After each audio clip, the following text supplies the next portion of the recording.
Hello everyone, and welcome to another episode of the Daily Gwei Refuel, where I recap the latest news in the Ethereum ecosystem. I'm your host, Anthony Sassano, and today's the 10th of November 2021. Right everyone, let's get into it. So, I've been noticing over the last 24 to 48 hours this kind of trend of shaming people for selling their airdrops. So I put out this tweet today saying, this trend of shaming people for selling their airdrops needs to stop. Now, I think that just shaming people for selling anything in general is really silly. Like, unless these people are kind of like scamming other people, then of course, right, you should call it out and shaming them is justified. But generally, if it's like an airdrop that someone has gotten, or if it's kind of like an asset that they've gotten up on their public address and they've sold it, you shouldn't shame them for that. I mean, why is it shameful to take profits? Like the ENS airdrop, for example, has been a kind of like life-changing money for a lot of people. I mean, even on the low end, if you've got 250 tokens at the current price of ENS, it's what I think it's like $50 or something like that. That's a lot of money, right? For a lot of people. And then you go on the higher end, and it becomes like a very sizable airdrop. Like the people who got 800 or like 1,000 ENS. That's like 50 grand right there for basically just having an ENS name. So why should they be shamed for selling? I don't think they should. And also there's people who just simply need to sell some to pay taxes as well, because when you claim the airdrop in the US, in Australia, in parts of Europe, it's treated as kind of like regular income. And at the claim time, the price that you've claimed it at, you need to kind of like cover that as part of income tax. And that's why some people will have sold some as well. There's a lot of that stuff going on. And just generally, I don't know, I'm just not a very big believer. I'm a very big believer in not shaming people for doing these sorts of things. Because at the end of the day, you can't expect everyone just to hold everything forever, right? They're going to sell, they're going to take profits. That's the whole reason, I mean, that most people invest in things, is that they expect it's going to go up in the future and they're going to take profits on it. But when you get airdrops, it becomes an even more pronounced thing where you're like, okay, well, I just got all this essentially free money airdrop to me that I wasn't expecting, and it's just an insane amount of money. Why wouldn't a lot of these people sell? Of course they're going to sell. And, with the ENS one, it's kind of become especially egregious because of the fact that there's ENS names tied to these addresses, right? And people can see that and they can be like, wow, this person dumped all their ENS tokens. Let's shame them. And it's kind of like, well, why? Like, I just really don't understand why you're doing this. And the funny thing is, a lot of the people, shaming them usually are the ones that are just selling themselves as well. It's kind of like this projecting that they're doing. So I'm just really not a fan of this kind of trend that I'm seeing pop up here. And I would encourage all of you to not listen to any of this sort of stuff that people say. Sell if you want to sell. Like, I'm not trying to give investment advice, but like for your personal kind of like position, if you want to sell, if you want to take profits, you do it, right? It's up to you. It's your decision. It doesn't matter what anyone else says. It doesn't matter if kind of like the price goes up after you've sold. You've made the conscious decision to sell and take profits, and you should be happy with that. Now, I mean, there's a whole other discussion to be had about people selling too early and then regretting it later, but that's a different discussion, I believe. If you are comfortable taking profits and you've made the conscious decision yourself, you haven't let anyone else inform your decision, then that you should kind of like stick with that and go with that. You shouldn't kind of listen to other people who are saying, oh, shame on you for selling. You're selling the future of kind of like the domain name system in the world. Like ENS is amazing, and yes, ENS is amazing. But the thing is, you got an airdrop, and you're not expected to participate in governance. Like it's a no strings attached airdrop. It's like there's social signaling that people can do, but there's no technical thing built into ENS that basically says you have to delegate it. Like, obviously when you go through the claims process, it delegates it for you. But the thing is, there's nothing stopping you from selling it. If they wanted to construct it like that, they could have put vesting on the airdrop, for example, and they didn't do that. So you shouldn't feel bad at all for doing this. And, I think that goes for any airdrop, not just the ENS one, but I think the ENS one was especially kind of like bad because it was tied to ENS names. People kind of like could see that and shame people and do whatever like that. And it's funny for me. Like as I said, I don't plan to sell my kind of like ENS tokens on Sassel.eth. I haven't even claimed them yet because I'm still waiting for gas to go down a bit. Maybe it'll go down on the weekend. But as I said, I didn't feel like a need or a rush to claim them. But essentially, like for me, I guess like I'm not scared that anyone's going to shame me, and that's not the reason why I wouldn't sell. I just personally don't want to sell. I just personally want to keep it, and that's not got to do with any kind of investment decision. It's just like I want to have some ENS tokens. I want to be able to delegate and have a small say in the governance process, and I'm happy keeping them in my wallet to do that. But I personally got like many of a kind of like large Gitcoin airdrop, and I sold 25% of that airdrop early on. on, and I documented the whole thing in the Discord channel. And no one has shamed me for that because no one really looked at my address. But people, I'm sure if people kind of like were paying attention, maybe some people would try to shame me for that and say, why are you dumping these tokens? But again, like not just myself, but like it applies to everyone. Just don't feel shame for dumping, for selling, for taking profits, right? Don't feel shame for that. Unless you're trying to scam someone, then yes, you should feel shame. But if you're just a regular kind of person, you kind of like got an airdrop, then it's up to you what you do with it. No one else controls what you do with it. And if the team that does the airdrop wanted to kind of like prevent people from selling it straight away, well, they would put in vesting, and they didn't, right, for ENS. And that, I mean, most airdrops don't have vesting on them. So from that point of view, it kind of makes sense to kind of like just do what you want with it, because if the creators didn't want you to do that, they would have put vesting on it. But anyway, I'm going to move on to the next kind of updates here. So, Little Cohen, I mentioned yesterday how he had a kind of like temperature check for Uniswap liquidity incentivization or liquidity mining on Optimism and Arbitrum. And unfortunately, in minutes before the vote would have passed, the temperature check, there was a single no voter with 200k votes, which was a massive amount of votes that blocked the proposal. Now, you can see here that there was over 23,000 votes for yes, and then someone came in with over 200,000 votes and just like voted no and blocked this proposal. Now, this is very unfortunate. You can see here who the person was. It was this person bore 444, and he responded by saying, "Hey, sorry, my vote made you frustrated. That wasn't my intention, and sorry for not leaving any comments. You were correct. I should have joined the discussion first and cast my vote." And then he goes on to say, "In short, I don't think that artificially incentivizing usage of L2s is going to change much. Saving $100 in fees on every swap is good enough financial incentive in itself. But as you say, L2s are still not getting deserved traction. Why is that?" And then Little Colin goes on to say, which I agree with, artificially incentivizing usage is crypto's killer app. That's how DeFi on L1 grew to where it is today, and that's how other L1s are growing, and that's how products in Web 2 have been growing. Referrals, sign-up bonuses, etc. At some point, it becomes organic and sustainable. But since you have blocked this and you are a Uni delegate, you must have other ideas on how to make Uni on L2 a success. I'll listen.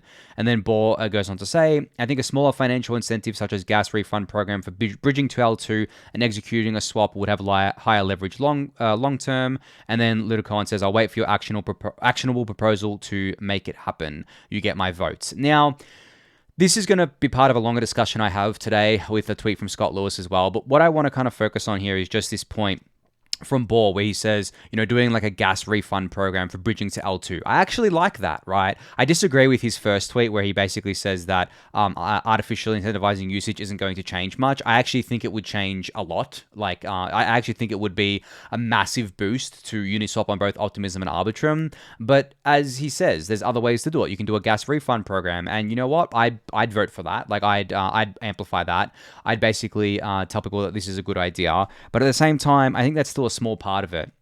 I really think that when you kind of look at liquidity in general in the kind of, I guess, DeFi space, most of it belongs to the bigger players. And these bigger players don't necessarily care about the gas fees because they have so much money, they're happy to pay it. And those bigger players will move more quickly to these layer 2s if there is kind of liquidity there if there's kind of like tokens and rewards there to be farmed. Now, what they do with those tokens is up to them, of course. They may dump it, whatever. But the thing is, it gets more liquidity there, and then eventually, and you get more sticky liquidity, you get more kind of like end users coming across, even if the bridge fees are high. So, I mean, I wrote about this in the newsletter today as well, but this goes pretty deep when it comes to like bootstrapping ecosystems. And I think that kind of like anyone who says that it's not going to make a big difference just hasn't really studied how token incentives have basically changed the entire game over the last, I guess, probably 18 months since DeFi Summer started. Ethereum itself didn't have kind of native token incentives. Like the Ethereum Foundation didn't do like an ETH liquidity mining program, for example. But we had Compound kickstart DeFi Summer with the comp liquidity mining launch, and then we had like more and more of them come along, and then people got better at them, and people do, and like it's pretty much like all the protocols either launch with like an airdrop or a liquidity mining program now, and there's a lot of sticky liquidity. TVL in Ethereum DeFi is way over 100 billion at this point. There's tons of volume. There's very strong infrastructure. There's very strong network effects around that. There's lots of kind of like bots set up to keep all the prices in check across the liquidity pools, which obviously adds to the usage of the network and obviously adds to the gas fees of the network as well. So yeah, I think it's kind of short-sighted to say that it wouldn't have any effect. And that brings me to kind of like the second related tweet, which was from Scott Lewis here, where he said, all open public rollups need to release tokens as soon as it is feasible. It is all fun and good to see if unsubsidized rollups can compete with heavily subsidized adoption programs from other layer ones, but once the subsidies create moats, it may be too late. This is the crux of the issue, in that yeah, okay, it's noble and it's fun and cool if you want to see how far we can get like the unsubsidized rollups, like without a token, how far we can grow them, how much of a moat they can kind of like have for themselves and how many users actually come to them.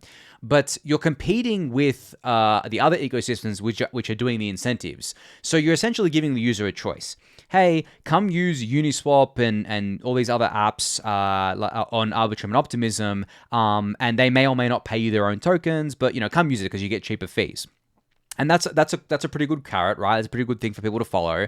But then on the other side of it, you have all these kind of like other chains, and a lot of them are just the EVM sidechains that I've talked about before, that basically are saying, hey guys, come here. We have cheap fees, and we also have like all these liquidity incentives for you, and we have like all this money that we're going to rain down upon you. What do you think the average end user is going to choose? Like, I already know, and especially because the bridging fees of getting onto L2 are just as expensive or about the same as getting onto a side chain. So if you're bridging from Ethereum to one of these side chains and they're kind of like making up for those bridging fees by giving you all these massive rewards, then it's just it's a different incentive, and incentives rule the world at the end of the day, right? So we should be pushing Optimism, Arbitrum, all the generalized L2s to be doing liquidity mining, native liquidity incentive programs as soon as possible, because I'm a strong believer that the kind of like main reason, or the only reason a lot of these other L1s have gotten traction is because of those programs. It doesn't really have anything to do, it doesn't have a lot to do with kind of like the cheap fees. I'm convinced that people are happy to pay the fees if they're getting something for it. Now, is that long-term sustainable? No, of course not. For a number of different reasons. Obviously, we need cheap fees, and I kind of like was thinking about it today. I think that for most users as they exist today are happy to pay up to $1 in fees to do what they want to do on chain. That really doesn't make a huge difference to a lot of people, I guess, in the Western world and things like that. The people that we have today. I mean, there's not many people in this ecosystem today, but obviously we need to get fees much cheaper than that as time goes on to essentially, I mean, long term, it's going to be free for the end user. I mean, it already is on some of these kind of like L2s, like DYDX and ImmutableX. They pay for their L1 gas fees by charging marketplace fees. And the funny thing is the marketplace fees can sometimes be higher than what the gas fee would be because of the fact that it's like a flat percentage. So for example, in DYDX, it's like a flat percentage depending on how many, if you've got any DYDX tokens, you get discounts, but it's like a flat percentage on your trades. And then DYDX generates revenue through that on their roll-up, and then they pay the L1 gas fees by using that, and they have to pay it in ETH, of course. Same goes for ImmutableX. When they're kind of like posting their proofs to layer one, they're using the revenue that they're generating from the marketplace fees and from kind of like minting and trading fees on ImmutableX. So, and that's how they're able to offer end users very cheap fees. But in terms of the generalized platforms like Arbitrum and Optimism, I really do believe like most of the users as they exist today are fine paying $1, $2 in fees. Like, it's when it obviously gets to like the $50 mark, it becomes much different. But like $1, $2 for most users that exist today, I think a lot of them will actually be fine with that. And I've spoken to a lot of these users as well, and they say, yeah, okay, like $1, $2 is fine. Like that's especially if they're kind of like depending on what they're doing on the network, right, as well. But like when it gets to $50, $100, and this is just for like simple swaps, adding liquidity can be a few $100 depending on when the network is, what's happening with the network. That is obviously much worse than just a few dollars there. So from that perspective, these layer 2s already compete on the fee side of things, even though they're not as cheap as these other kind of like centralized EVM chains or whatever. They're still very cheap, and they inherit Ethereum security, of course.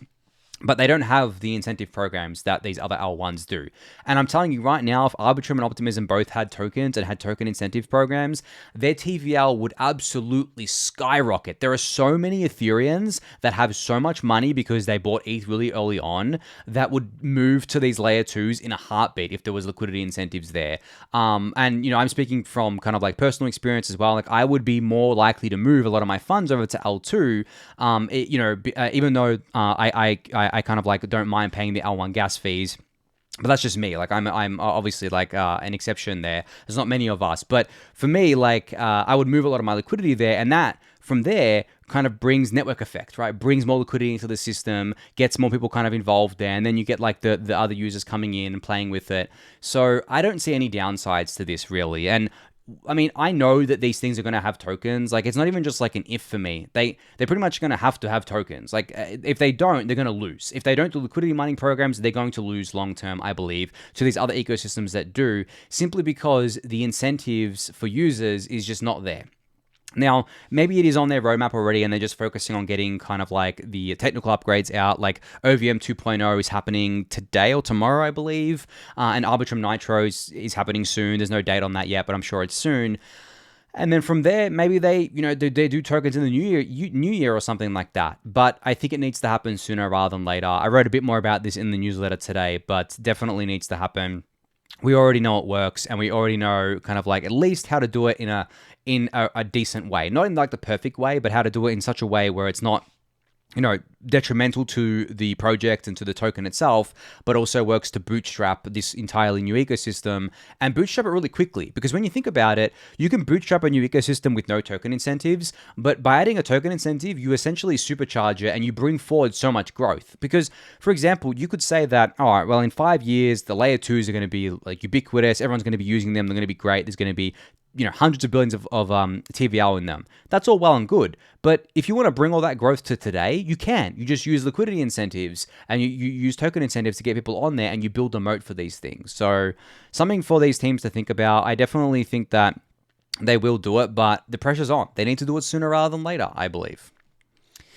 All right, so zkSync announced that OKEx, the centralized exchange, is offering direct fiat on-ramps and off-ramps to zkSync's Layer 2 network here. Now, obviously, zkSync is working on a bunch of different things like zk Porter and zkEVM, which is their generalized solutions for Ethereum Layer 2 scaling. But right now, they kind of like have a couple of different things on their Layer 2. They've got the Gitcoin donations, of course. They've got the the Gitcoin donations, and they've got some NFT stuff happening.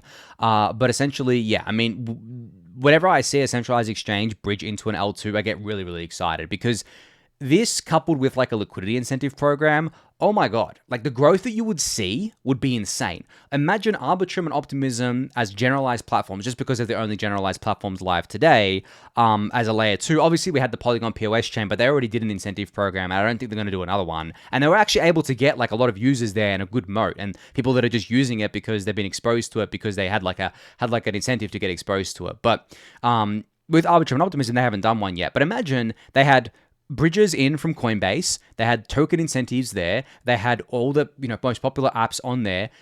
People would bridge in and they would stay there. They would use it and they would skip L1 Ethereum entirely. And the hilarious thing is they may not even realize that they're using Ethereum, especially if they're a newer user. And they'd be like, "Wow, Arbitrum and Optimism, this is awesome." And they'll be like, "Oh, I got all these apps. It was really expensive to use this on Ethereum. Now I can use this really cheaply." And that's exactly what they're thinking when they go to these other chains. So we need to keep that in the kind of like Ethereum family, and that's how we do it through these L2 kind of on-ramps from centralized exchanges. So super excited to see this. I hope to see more and more of these centralized exchanges support not just one L2, but like all the L2s, of course. So a tweet here from Josh, basically tweeting out Coinbase's Q3 earnings. So I spoke about Coinbase's Q2 earnings last time and about how the Ethereum trading volume had surpassed BTC volume and back then, and has passed it again. So ETH had 22% of the volume on Coinbase versus BTC at 19%. Now, you can see here that they're actually both continuing to lose their market share to other crypto assets. And that's only natural because Coinbase started listing a lot more assets over the last few months.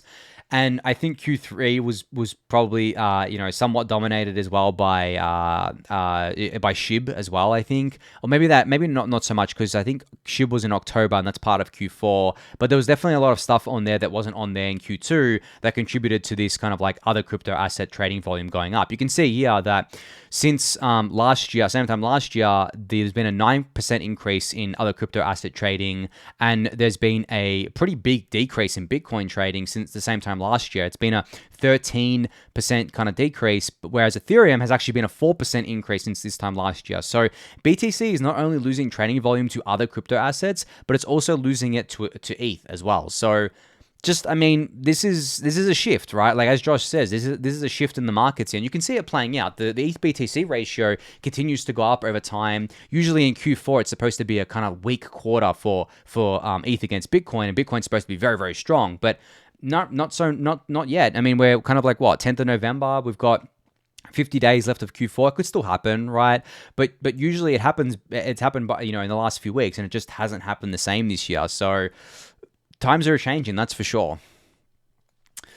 All right. Another tweet I put out today was one about kind of like communities, and I said. There's a very basic tweet where I basically just said, real and lasting communities are built during bear markets. Now, I'm not going to go on a tangent about this, and I just wanted to kind of like point out and detail a bit more what I meant by this. Essentially, the reason why Ethereum has such a strong community is because it was built during the 2018-2019 bear market. Ethereum's community in 2017 was tiny in terms of like people who actually cared about Ethereum itself rather than caring about ICOs. Because 2017, for those who were around, was absolutely dominated by ICOs. There was very, very few people who cared about anything else got to do with Ethereum. Now, in 2021, the Ethereum network is actually dominated by people who care about the network itself. They care about the major upgrades like the merge and 1559 and the whole kind of like general ETH2 effort and things like that, right? Rather than caring about like all these cash grabs and Ponzi's and stuff like that. Whereas that could only have happened because the real community was built during a bear market. There were people who stuck around who weren't here for the money because the bear market, obviously there's basically no money to be made in a bear market, really. Unless you're a really, really good trader, good luck. What you do in a bear market is you dollar cost average in as much as you can and just wait. That's all you can do. There's nothing else you can do. There's none of these opportunities like there are right now where you can just like throw money at something and it'll go up like 10x in a few months. There's none of that right now, right? And there was none of these massive airdrops either. I don't even remember if there actually were any airdrops back then. I don't think there actually were. I think the airdrops only started in DeFi summer. But and they wouldn't have been worth much anyway. The valuations were very low. I mean, it's funny looking back on it now. ETH's market cap for a long time, it was like ETH was what, $100. Its market cap was $10 billion. Its market cap is now over $500 billion, and that's just in a couple of years. The difference there. So when you kind of like look at that and that's ETH, right? At $10 billion. Like, and think about all the other kind of assets that were much lower than that back then. It was extremely hard to make any money in the bear market. So everyone was kind of just investing for the long term. Everyone cared about the technology, cared deeply about it, wanted to keep building and say, yes, it's a bear market, but if we keep building, we're going to build towards a better world. We're eventually going to get like more people interested again. And eventually the market's going to turn around.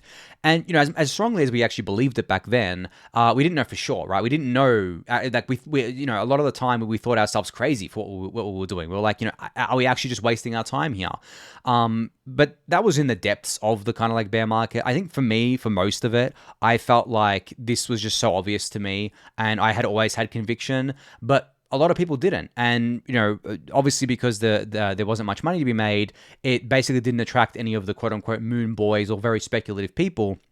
And you attracted the actual builders and the people who cared about the technology. That's why Ethereum has such a strong community. Now, there's all these other kind of like networks that are spinning up today, and they've only seen a bull market. And their communities have only seen a bull market. Those communities, I'm like, if we go into another kind of like proper, I guess, bear market that maybe lasts a year or something like that, I don't know. Like, as I said, I don't believe we're going to have like the long-term bear markets again. But if it happens and we go into a longer-term thing, I guarantee you over 90% of the people will be gone. They're not going to stick around. They're only here for the money. And that's fine. Like, there's nothing wrong with being here for the money. I spoke about this the other day, but it's very obvious to me because it's the same thing happens every single time. It even happened after the May crash in a limited fashion where a lot of people kind of left and the ecosystem was very, very quiet. And it's just obvious why they left and why they come. So from that perspective, don't look at a community as it exists today and think that that's real and lasting. Because as soon as the easy money stops, as soon as people stop making money, as soon as the bull market kind of like subsides or the market goes quiet, those people are gone. And the only people left are the builders and the true believers. And most of them are pretty much concentrated in Ethereum these days. So that's why I kind of put out this tweet here. But as I said, I'm not going to spend too much time on that one. A bunch of other stuff to get through here. So Connext announced today an ecosystem grants program. So So the Connext Ecosystem Grants Program funds promising individuals and projects to build and contribute to growing the Connext network. So more details is here for how to submit for Wave 1. So if this sounds like something that you want to be interested in, definitely go check out these blog posts and apply. I think like, what have they got here? What does Connext look for? So they're looking for projects that meaningfully improve Connext in some way, are passionate about the tech and community, have a track record of producing high quality outputs, embody Connext's values and ethos, and ideally have a path to long-term financial sustainability. So if you're interested in building something on Connext, something like what CoinHippo built, which was a Connext Explorer, or what OneHive built, which built like an interface called Xpollinate for the Connext network, anything like that. If you're interested in that, definitely go check this out and put through an application. I'll link it in the YouTube description for you. All right, so I know I'm talking about my tweets a lot today, but I think it's important. I think these topics just more generally are very important.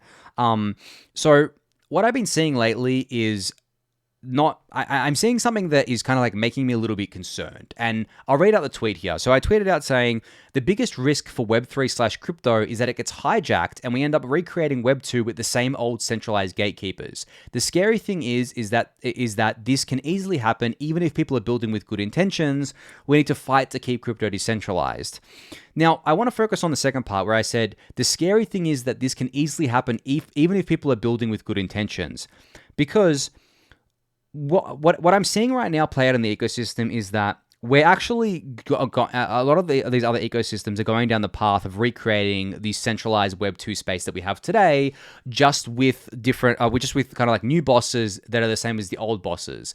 And the thing is that there's a lot of people building these sorts of things, and they're doing them with good intentions. They're not actually building these things thinking, yes, I'm building something super centralized. I want to suck all the value out of users, and I want to be in total control. Most of the people building are not thinking like that at all, but they are either naive to or being misled into building on platforms and building things and thinking that they actually are building something that's decentralized or that is long-term sustainable or is actually revolutionary, when in reality they're not really doing that at all. They're building the same thing that already exists, but it's harder for them to kind of see that because there's so much kind of like marketing bullshit in this industry that people kind of fall for.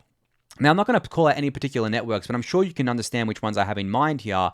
And it is kind of like concerning for me. And, you know, I didn't want to expand on it and call out any networks in my tweet because people just call me ETH maxing. And not that I read the replies anymore, but like, this is exactly why I stopped reading the replies because I can't even, like, I'm sure if I scroll down here, I haven't read them, but I'm sure if I scroll down here, I'm going to find tons of replies kind of like talking about, you know, being an ETH maxi or coping or whatever. But it seems to be a popular tweet anyway. So that was nice that a lot of people agreed with me.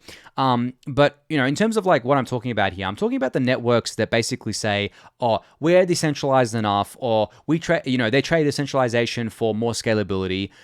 Look, I'm not saying that these people have bad intentions, but the thing is, even if they have good intentions, they're building something that is not is not decentralized, is not in the kind of like Web3 ethos and community values. It is not something that is actually going to add good to the world. It is going to be a net negative in the long term. And the thing is, if these things get network effects and moats, what's going to end up happening is that we're going to get stuck with them, and we're just literally, as I said, we're going to recreate the same Web2 kind of world that we have today, just with different bosses, but they're going to be the same thing, right? There's going to be new and different in that they're going to be different faces, but they're going to be exactly the same as the old ones. And I really like this. That's my biggest fear out of for everything in crypto, like bigger than any of the technical stuff or whatever, or any of kind of like the risks of kind of like Ethereum network upgrades or any of the risks around layer 2 adoption or anything like that.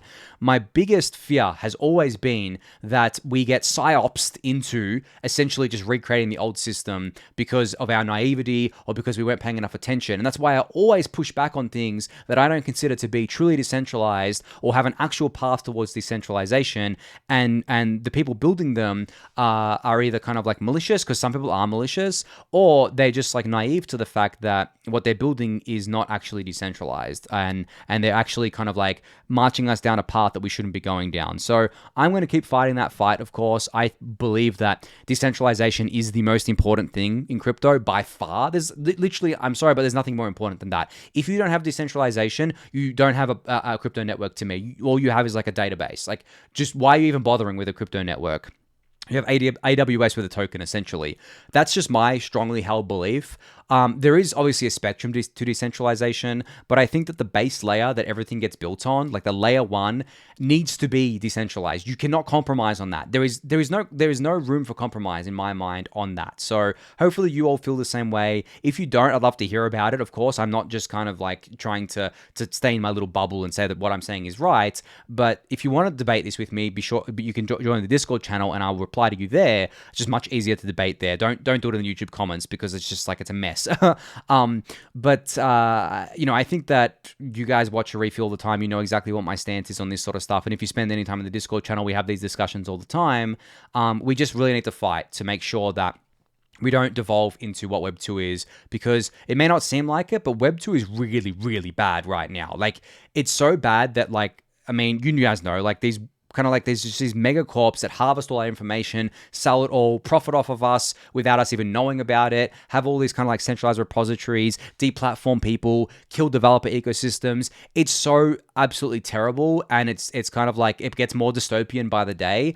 My number one kind of like goal in this ecosystem is to make sure that doesn't happen, right? If that does happen, we've failed completely. Like, nothing else matters if that happens, because I will literally leave the ecosystem if it gets to that point where crypto reaches maturity, in that it gets mass adoption, but we get mass adoption on something that is not decentralized as a base layer. I cannot stand by and support that if we get to that point. So I will keep fighting, but it's an uphill battle for sure, because centralization is just easier than decentralization. It always has been, always will be, and you need to kind of like fight to preserve it. So yeah. Anyway, last thing to talk about, because I'm going over time here, which is related to this, which was Polynya. Polynya, everyone knows Polynya, put out another tweet today where they said, on 5 top criteria that matter for a settlement layer: culture of users running nodes, wide token distribution, credible neutrality, Lindy, and liquidity. Bitcoin is still arguably the leader, so it's frustrating to see there's no concerted effort to support rollups there. And then Polynya goes on to say, Ethereum has the potential to surpass Bitcoin on all of these, and it's already at par on economic security, but there's still work to be done, and we're still years away. I'd love to see some competition in the settlement layer space, because no one is even trying now. No one is trying. It really is just Ethereum and Bitcoin isn't even trying because they don't have support for like things like rollups, which I've discussed before. But just a quick mention of all of these points. Culture of users running nodes. Really, that only exists in Ethereum and Bitcoin. No other network can claim this. I don't know any other network that takes running nodes as seriously as Ethereum and Bitcoin does. And I would actually say that Bitcoin has Ethereum beat here. As much shit that as I give Bitcoin and Bitcoiners, they really have a strong kind of culture of running nodes, and they do run more nodes than Ethereum does. Wide token distribution. Bitcoin's been around longer. It's had more market cycles. It was distributed, in a way when it was kind of like worthless. It has better distribution than ETH, which is fine. ETH is not far behind, but BTC has better distribution. Credible neutrality. I would say that Ethereum and Bitcoin are on par here. I wouldn't actually say that Bitcoin's a leader. Lindy, obviously Bitcoin's been around longer, so it has more Lindy. And liquidity. ETH and BTC on par again. So as you can see here, the only kind of like 2 networks that are competing to be a settlement layer are Ethereum and Bitcoin. And Ethereum is pretty much like beating Bitcoin at this point, and if Bitcoin never gets support for rollups, Ethereum is literally just gonna like leave it in the dust. And anti-prosynthesis says here Bitcoin lacks F, which was F. Where's F?